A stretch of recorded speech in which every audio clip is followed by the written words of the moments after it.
All right, welcome in. National Championship. It is almost upon us here. The Ohio State Buckeyes taking on the Notre Dame Fighting Irish. We've seen a ton of Irish love in the marketplace since this line opened up.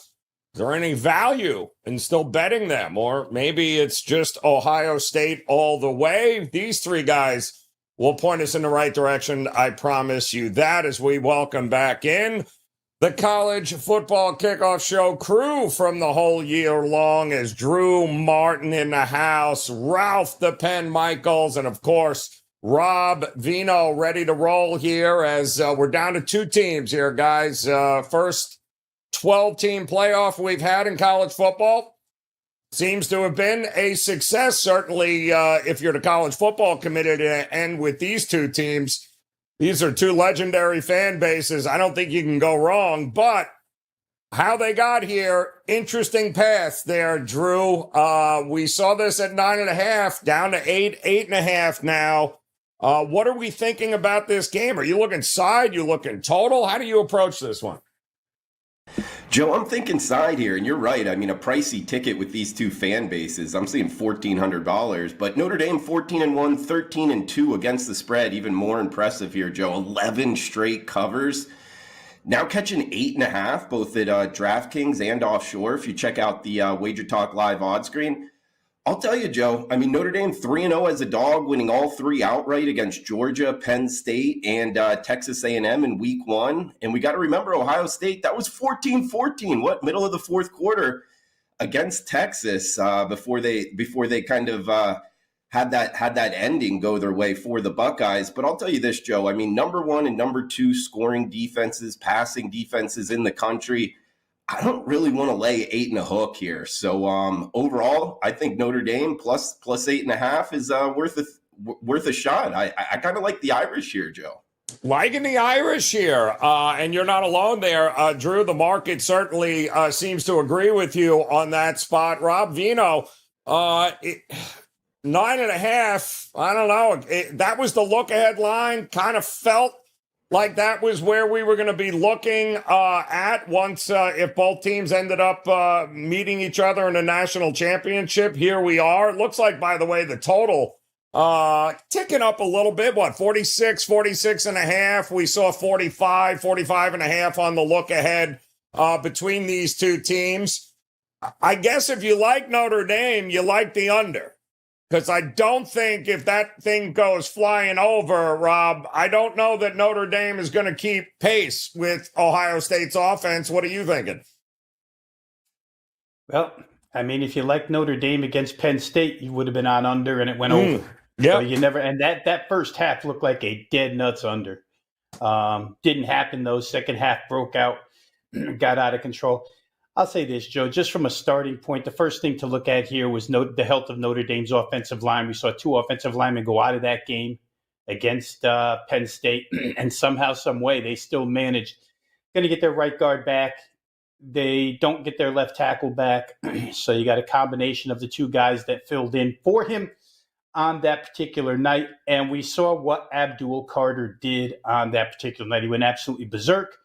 Ohio State has the same type of edge pressure. It's an assignment and a half for Notre Dame to keep Riley Leonard upright in this game.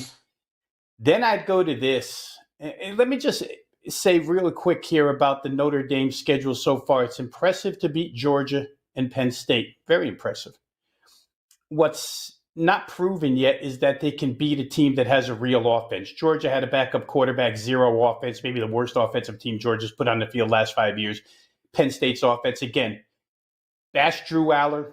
We got validated for bashing Drew Aller. He's certainly not what a lot of people think he is, and he proved it in that game. So here you get a real offense with Ohio State. We'll get into that a little bit. The difference between Aller and Will Howard is like night and day. And honestly, if Kansas State still had Will Howard, they're probably an 11-win team this year rather than Avery Johnson. He's been that accurate. He's been that good. Yes, he has the weaponry around him, but he's been that good. I think the difference between, again, what you're going to see in vertical passing games, if you're Notre Dame, and against Georgia, you had a team that doesn't do anything but drop the football wide receiver-wise. And against Penn State, you had no vertical threats whatsoever.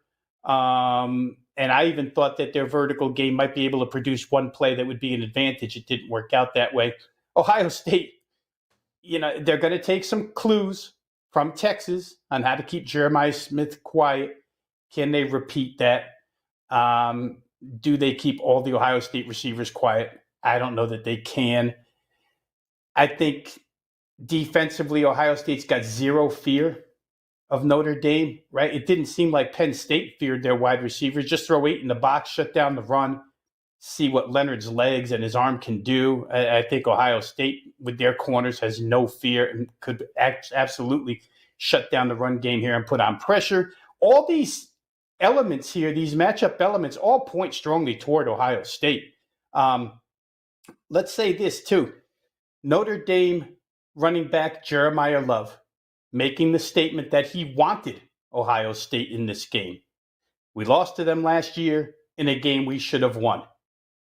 It's made Buckeye bulletin boards online. It certainly has made the locker room. I'm sure Ohio State sees that. 17-14 last year. Ohio State wins in the last second on a play where Notre Dame only had 10 guys on the field. Made it even worse.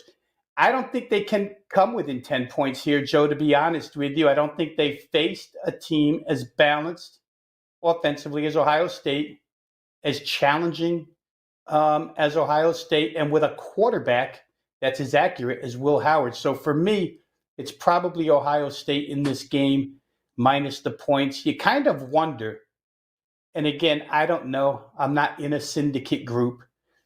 But you kind of wonder, with so much time between games, how much of this push down towards Notre Dame is kind of halfway phony line movement to get people to buy into Notre Dame and push it down even further.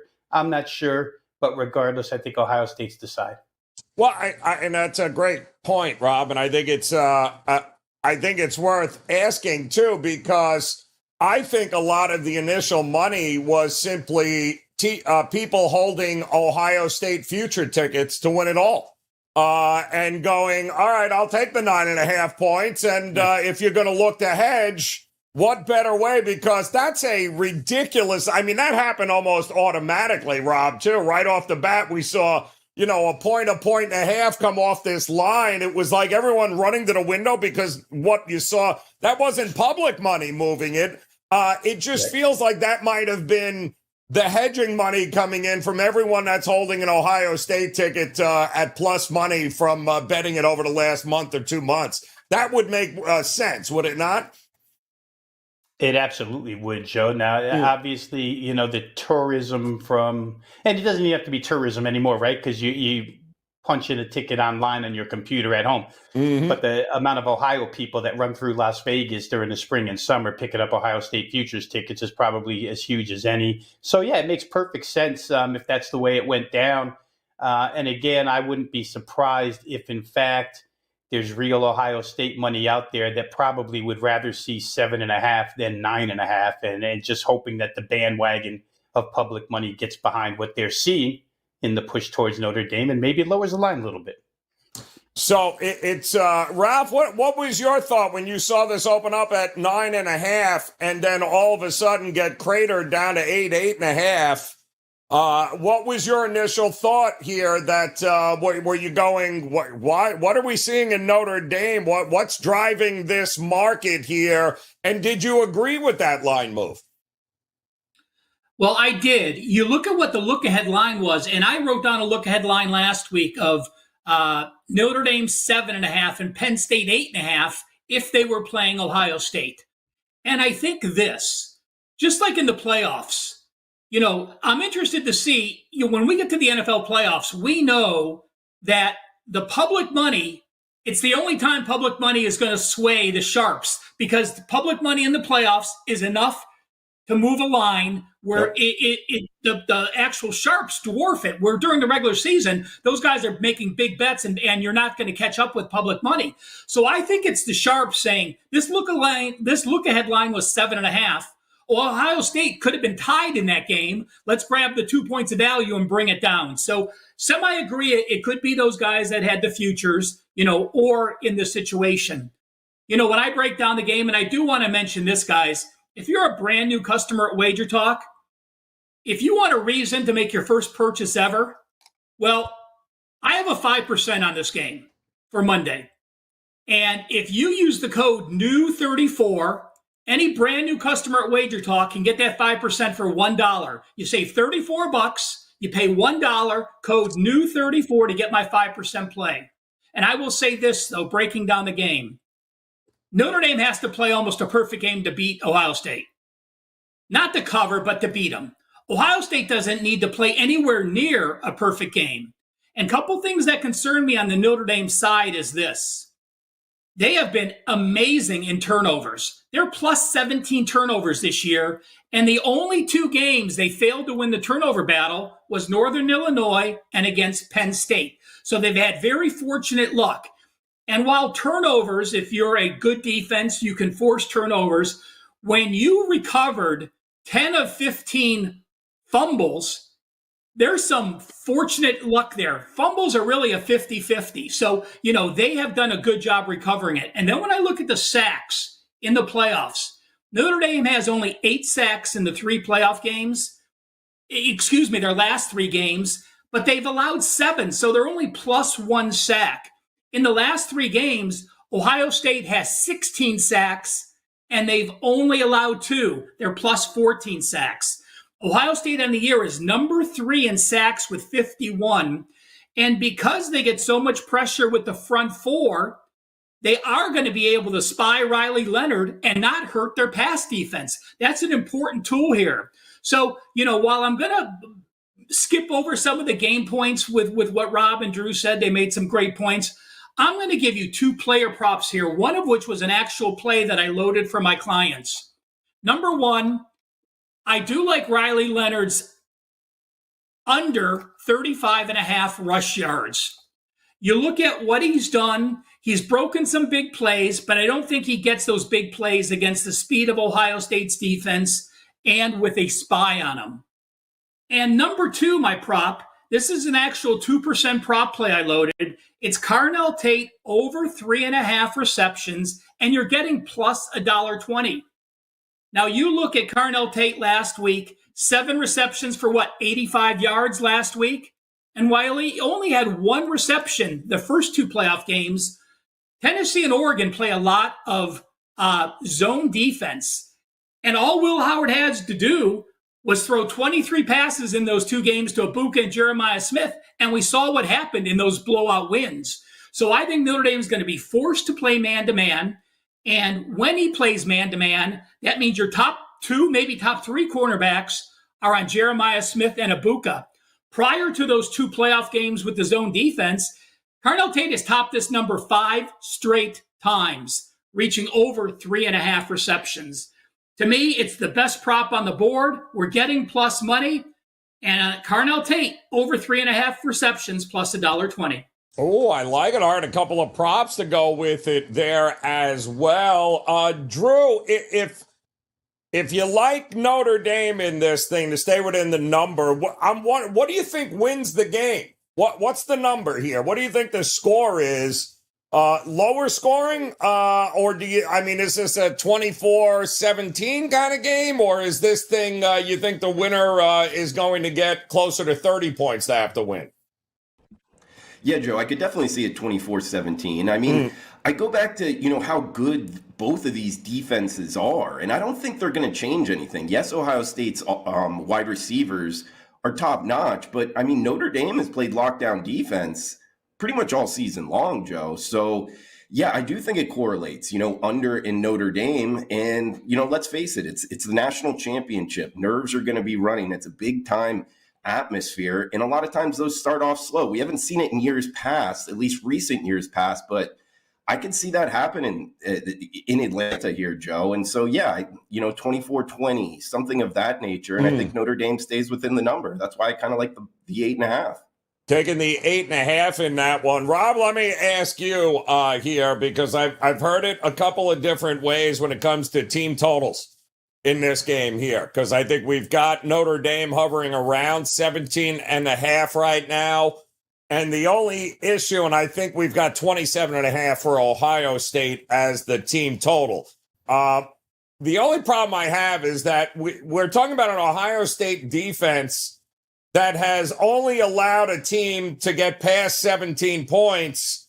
And I believe that was Oregon, which I got to believe we all consider to be much better offensively than what Notre Dame is going to bring to the table. In fact, we're talking about offenses that were better than Notre Dame that still couldn't get more than 17 points against this defense here. So, I mean, what are we looking team totals here? If you like Ohio State, do you fade Notre Dame's team total? If you like Ohio State, are they winning by scoring 28? I mean, how would you approach it from that side? All right, two things here. If you like Notre Dame, you have to play over 17.5. There's no way they're winning a game with 17 points. I mean, 17, 14, 17, to me, it's out of the question. So if you like Notre Dame, that team total is as good a bet as taking the points with them. If you like Ohio State, I don't know that there is any direct correlation, Joe, because of what you just said. Ohio State could win the game, 34-17, that's an over. 31-17 is an over.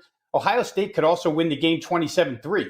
That's an under. In reference to you talking about how good their defense is, right? So I don't know that there's a direct correlation between Ohio State and either over or under, whereas I think there really is one with Notre Dame. You're talking about two different teams here. One that's well-rounded, both sides of the ball, offense, defense, and one that's predicated so heavily on defense. The arguments for Notre Dame are strictly based on their defense. And nobody out there arguing that Notre Dame's got an offense that's going to penetrate Ohio State. Nobody. They're banking on turnovers. They're banking on special teams. They're banking on the defense putting up short fields. Nobody's betting Notre Dame because of their offense, where Ohio State's twofold. And to tell you the truth, Joe, Notre Dame hasn't played a twofold team yet. I mean, Penn State's offensive numbers, their score totals are pretty gaudy.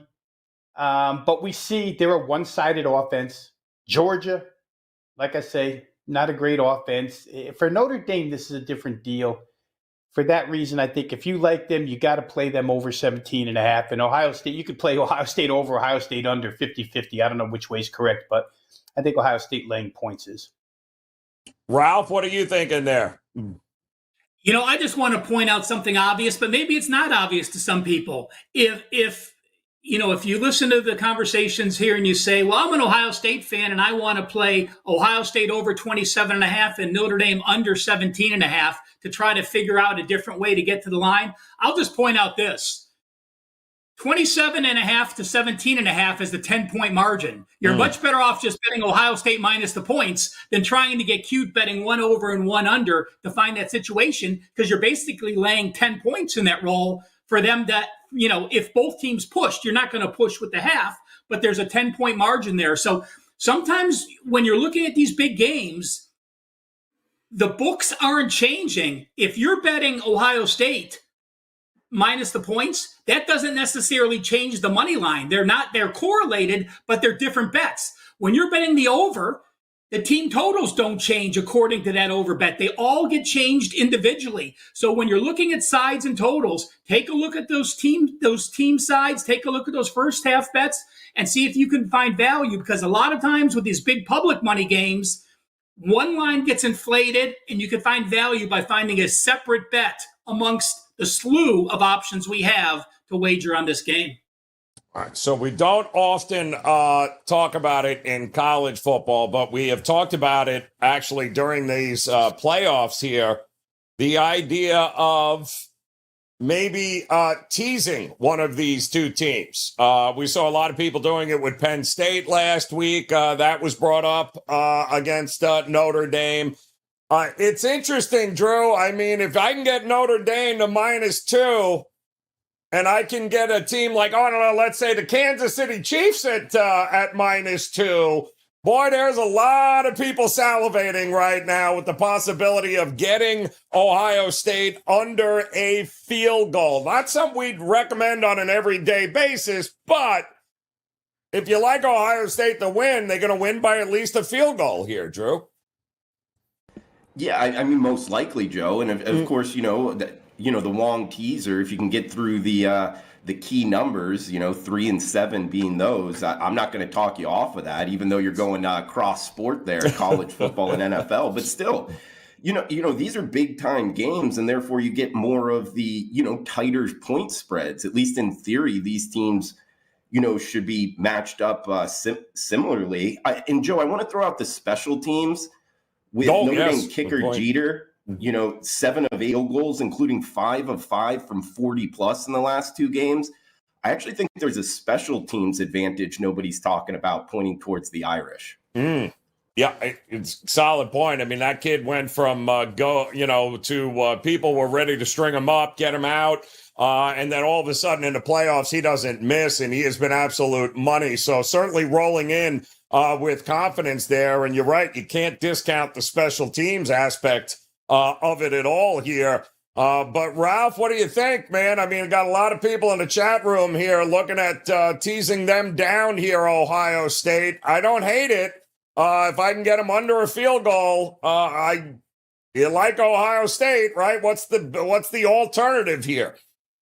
Joe, I cashed a teaser in the first round of the playoffs and the second round of the playoffs, and I simply said this. Listen, I've only made one college football teaser in my life, and that was back in an Army-Navy game where I took the underdog and the under because you had that variance where you're not getting explosive scores. So, and then I followed that up. So I think you certainly can play this like an NFL game, especially like an NFL playoff game with the intensity and now this many games in. I do want to say something, though, where I rarely disagree with Drew, but I actually have Ohio State as a pretty significant special teams edge. Going back to my Phil Steele days and North Coast days, we devised a program where you look at the difference in net punting, offense versus defense, the difference in kick returns, offense versus defense, the kick difference in punt returns, offense versus defense, and add in the kicker. And if you add all those categories in, I actually give Ohio State the edge. So yes, they have the better kicker, but all around, I do not believe they have the better special teams. I got the hotter kicker because the Ohio State kicker doesn't have to do a whole hell of a lot except kick the extra points, but the field goals going to be interesting there. Veno, you had mentioned it. Maybe we got a little bit of a head fake here in the marketplace, but if I'm looking to bet Notre Dame, do I think this number is going to get better? I can wait. Or do we think that maybe the best of Notre Dame money hasn't come in yet here? Do we think we can get this number better for Ohio State if we just hang out? Or is this probably what you see is what you're going to get before kickoff?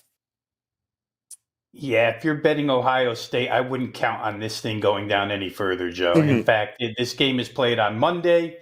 The public is going to bet playoffs on Saturday, playoffs on Sunday, and then get to this game on Monday. Yep. Right? And when they get to this game on Monday, they're going to bet the favorite, most likely. And you're more than likely to see maybe this gets pushed back from 8.5 up to 9. So you're not going to get a better number with Ohio State, in my estimation.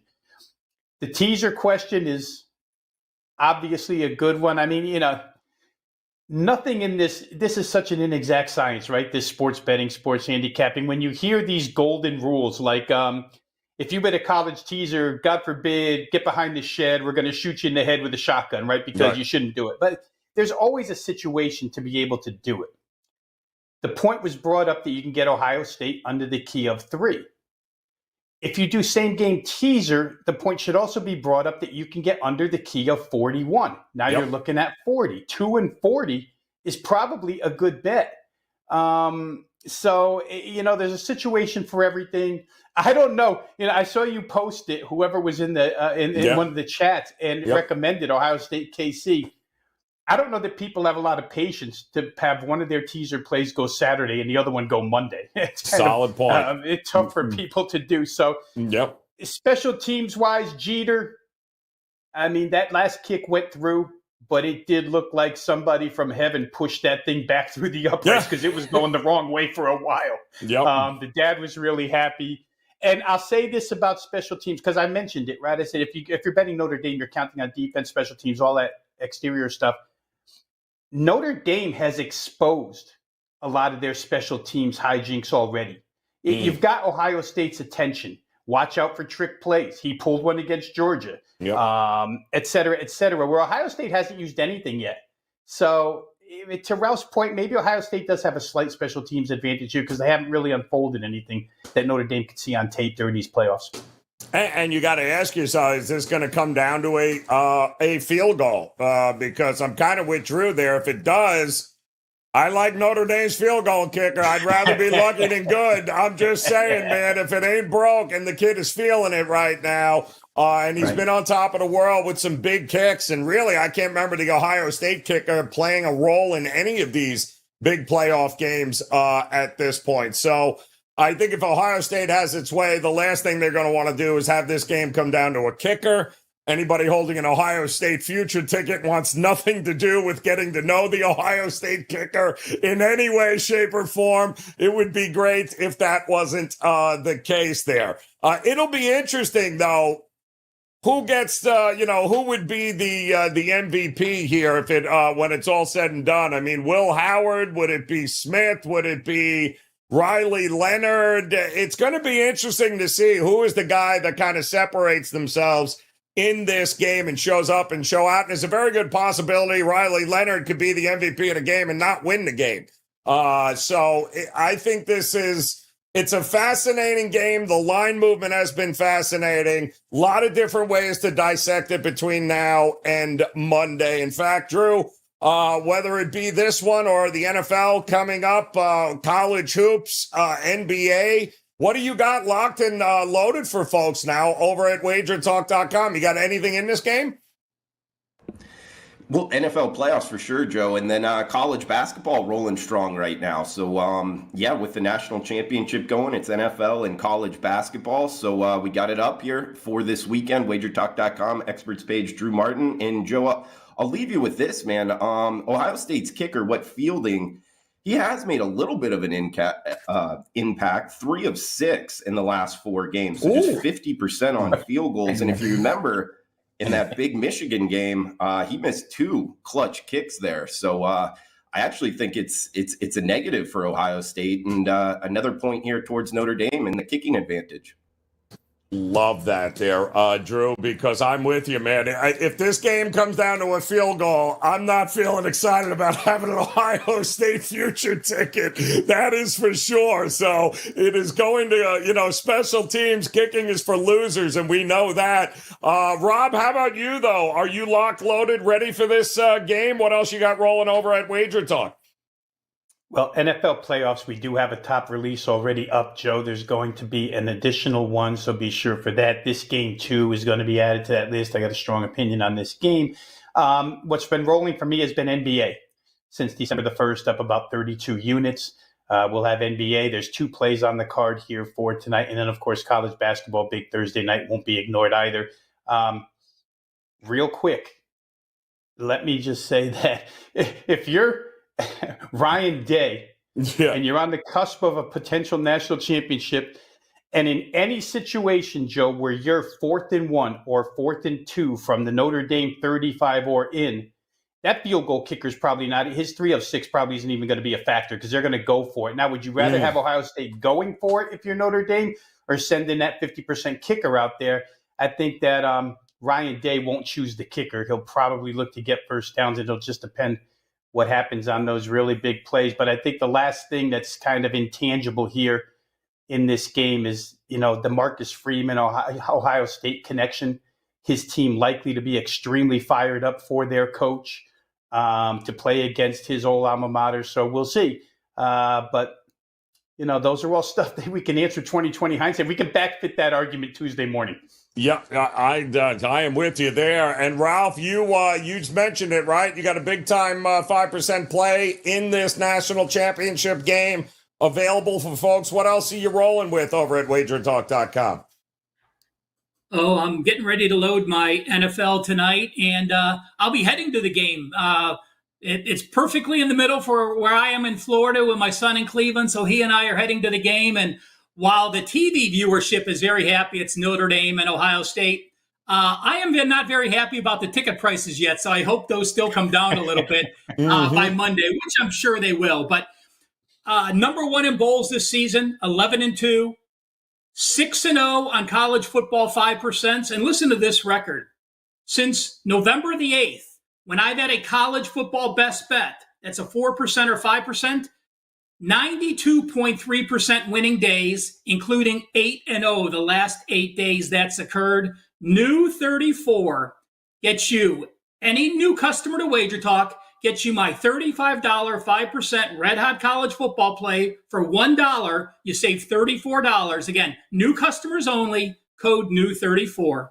Love it. New 34, guys. Get it going. Don't forget to hit that like button and the subscribe button if you haven't done so already. Of course, we have much more content rolling here at WagerTalk, including a big divisional round matchups here in the NFL. 2 on Saturday, 2 on Sunday. Great college basketball conference action. The NBA. We've got you covered across all sports here. And believe it or not, Drew, if I'm not mistaken, we are just a couple of weeks away from pitchers and catchers showing up. Is that correct? Have you heard anything about that? I believe I can smell it, Drew. It's almost that time of year, isn't it? Nothing like opening day, right, Joe? It's one of those sports where it's almost like opposite. You know, as we get into college football, it gets great at the end. NFL as well. Baseball, I almost feel like it's flipped. You know, where opening day is. Just it's a great thing, you know. The spring is here. Yeah, excited about the Diamond this upcoming season, Joe. So I can't wait, man. I'm gonna try to go to a spring training game or two in the Sunshine State if you're around, man.